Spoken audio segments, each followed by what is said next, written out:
Hey friends, welcome back to the Maple Leaf Barn. I'm Libby and today I want to share with you all about how we are planting our dahlia tubers. So without further ado, let's get into the video.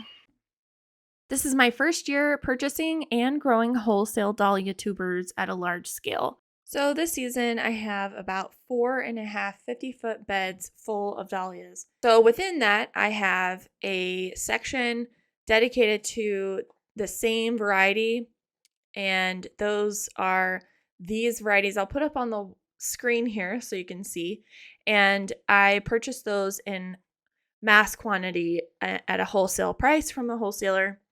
And then I have some others in there that are the ones that I have saved from previous seasons.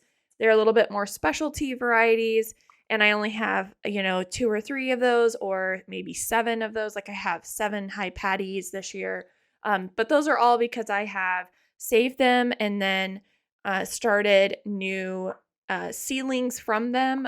And so I've taken cuttings and that sort of thing. That's how I've extended those and reproduced them. I will be doing a little video on seedlings from these cuttings that I've taken and how I'm planting them and all those kinds of things, maybe in the next video. I don't know, we'll see. But I am going to share a little bit about that. So if you're interested in seeing what I did this season, you can maybe duplicate that for next season at your place, and just kind of see the difference between tubers and cuttings. So basically, this was just a bunch of grunt work where I had to drill all the holes, and then we did those at 18-inch spacings with 2 rows going down the whole 50-foot bed. And then I placed the tuber inside of those holes and covered them up about 4 to 6 inches below the soil level.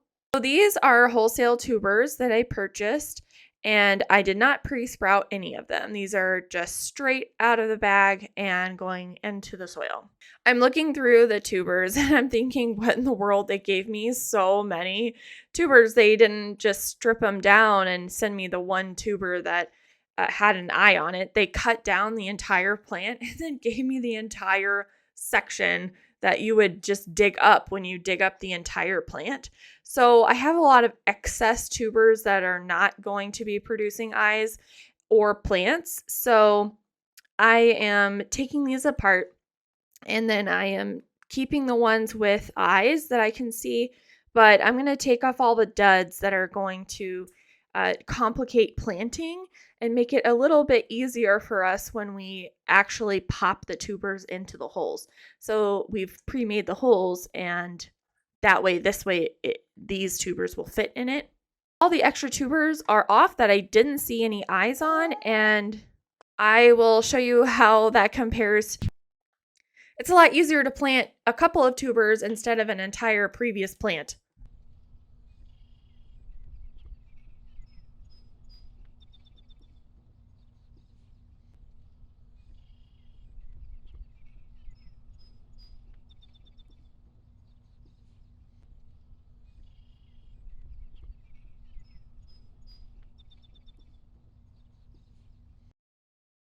What I did was pre-drilled all the holes, and yes, Drew mostly did that, but I did a few. And then some of the tubers were a little bit big and wonky looking, and you kind of want to lay them on their side.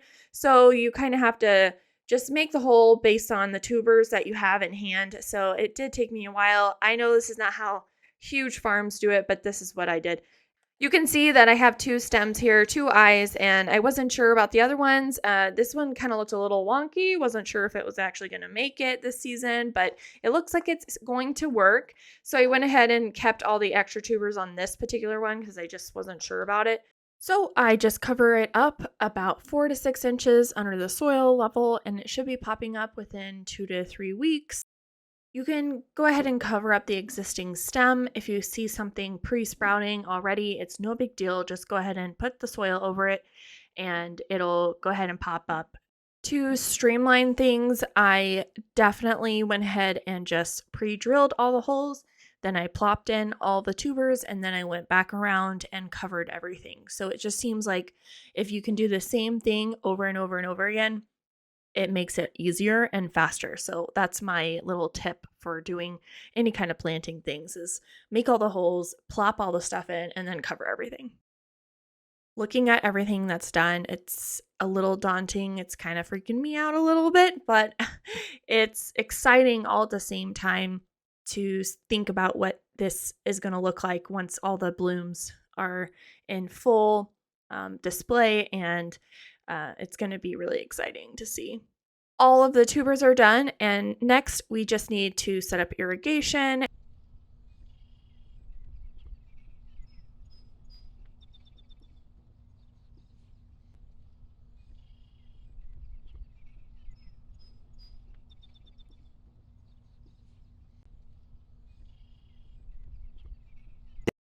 Weeks later. Here's a little clip about what it looks like after a couple weeks, and they're starting to come up and they look really healthy and really good.